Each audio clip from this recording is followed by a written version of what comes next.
Salut et bienvenue dans une nouvelle vidéo. Cette semaine, je vais finir l'installation des volets que je vous avais montré dans un des épisodes précédents. Jusqu'à présent, j'en suis globalement très content. Déjà, j'ai pu dormir plus tard le matin. Ensuite, leur couleur se marie bien avec la pierre et l'environnement de la maison. Les différents modes d'ouverture sont très pratiques et les persiennes laissent quand même passer une lumière diffuse assez agréable. J'ai hâte de voir avec quelle efficacité ils protégeront la maison de la chaleur pendant les mois d'été.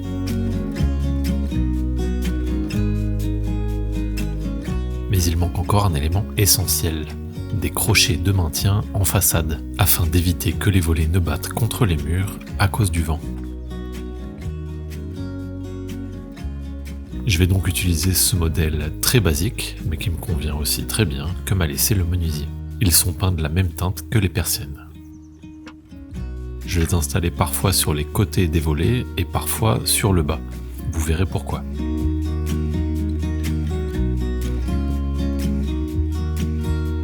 Pour me faciliter la tâche, je vais essayer de placer les crochets entre les pierres du mur. Il suffit de gratter un petit peu les restes d'enduit qui se décrochent très facilement. Et de temps en temps, je déchausse une ou deux petites pierres pour créer de l'espace. Les crochets seront ensuite scellés avec du mortier, mais dans un premier temps, je vais tous les positionner à blanc.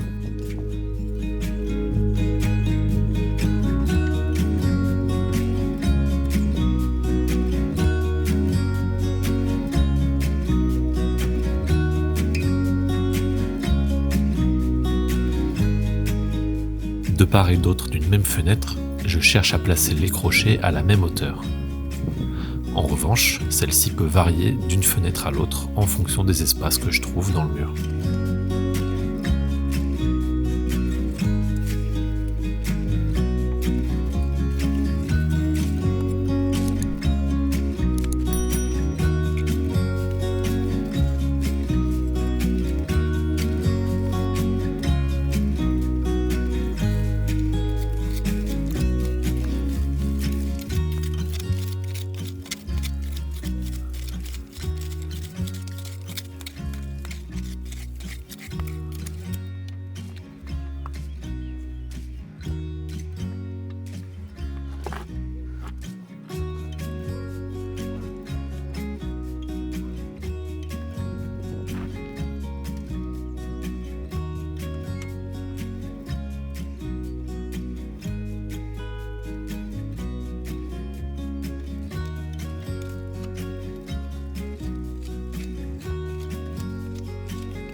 Au niveau de la porte d'entrée, je me décide enfin à déplacer cette étrange pierre, taillée en cylindre, qui n'a pas bougé depuis l'achat de la maison. J'essaierai de m'en servir plus tard, pour un banc ou pour de la décoration.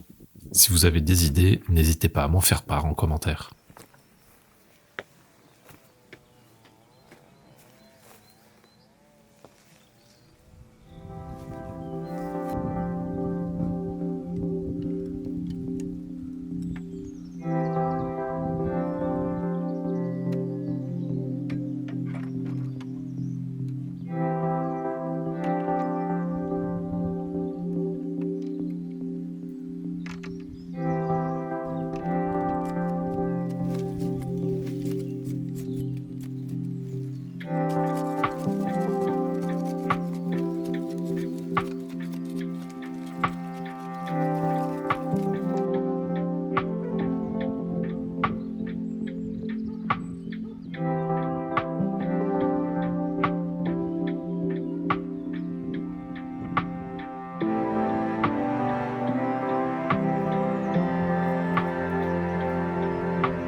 Ici, afin de pouvoir fermer correctement les volets, je déplace une Tillandsia, une plante qui vit sans terre.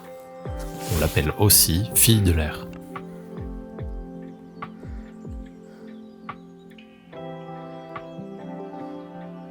Elle va retrouver une place un peu plus loin, là où elle ne gênera pas.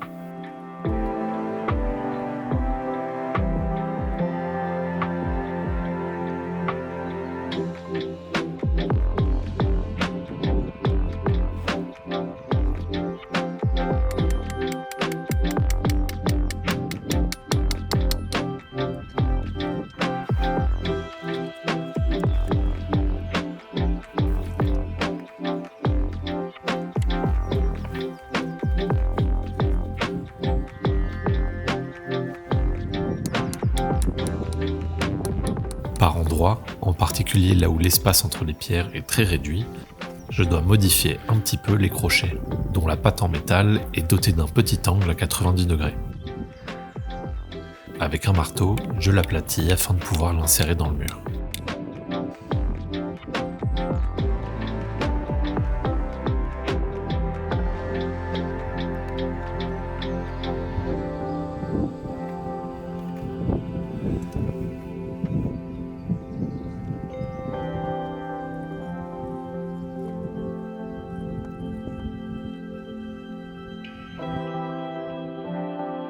On passe maintenant à la façade nord, celle où se trouvent notamment les fenêtres de la chambre.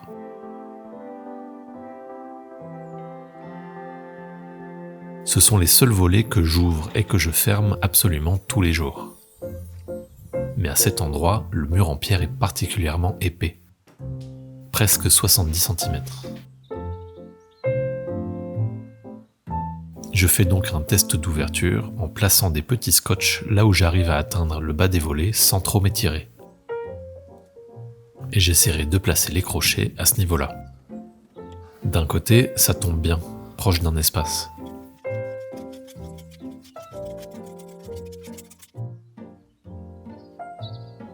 Mais de l'autre, c'est une grosse pierre.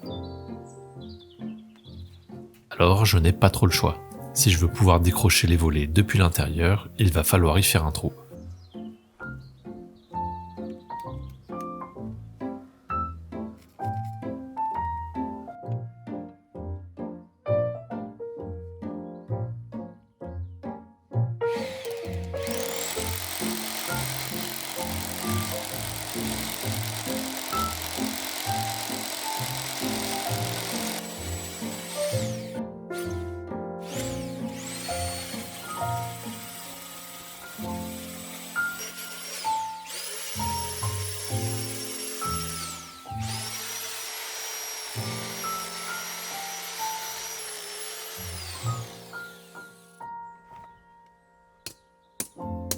Là aussi, je modifie la pâte du crochet en coupant carrément quelques centimètres.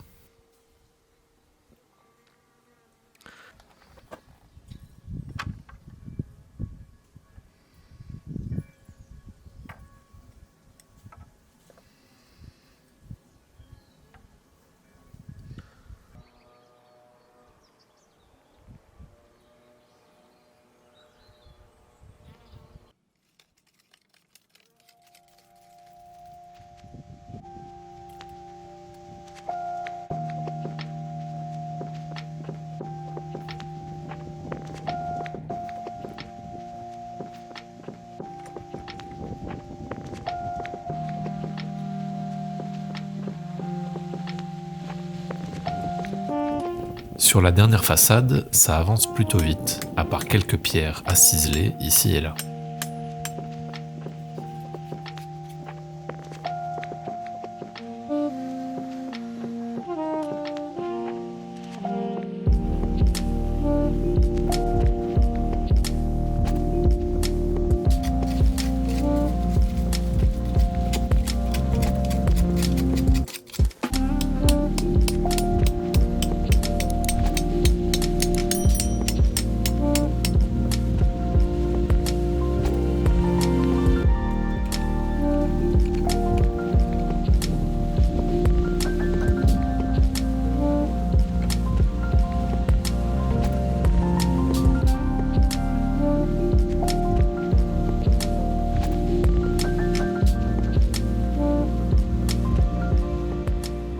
maintenant pouvoir passer au scellement.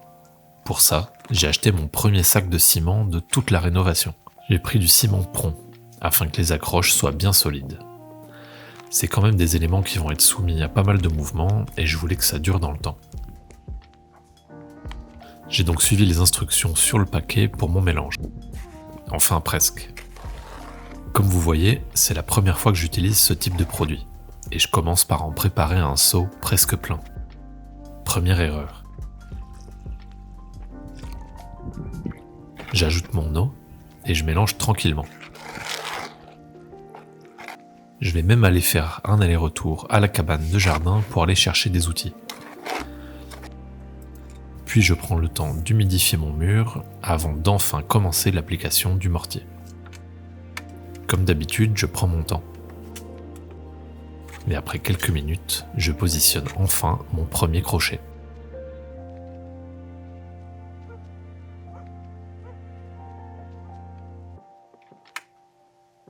Vous aurez deviné la suite, mon seau de mortier prompt, à prise rapide, comme son nom l'indique, était déjà tout dur et inutilisable. Je pensais vraiment pas que ça allait aussi vite.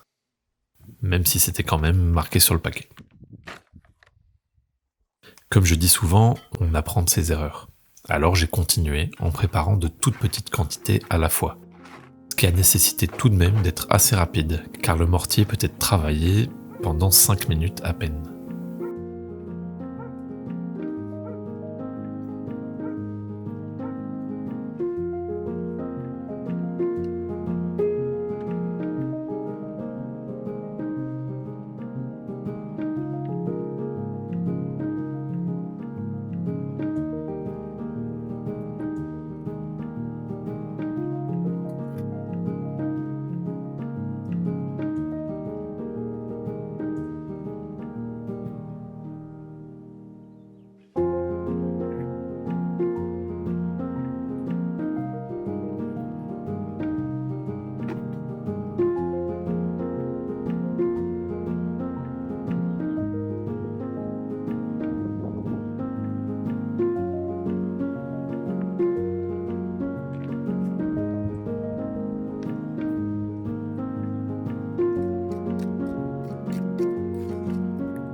Au final, le reste s'est plutôt bien déroulé et je suis assez satisfait du résultat.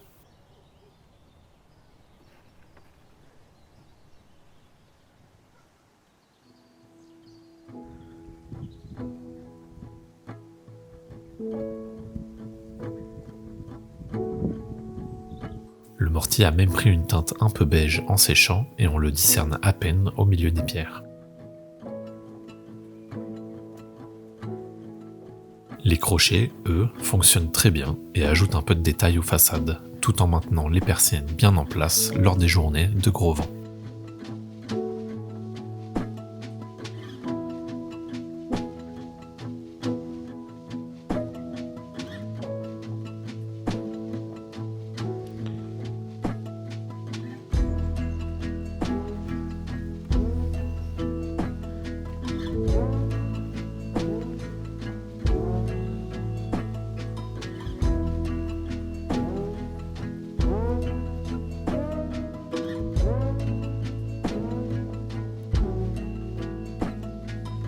En parallèle, j'ai aussi été bien occupé par la mise en place du potager, qui se poursuit.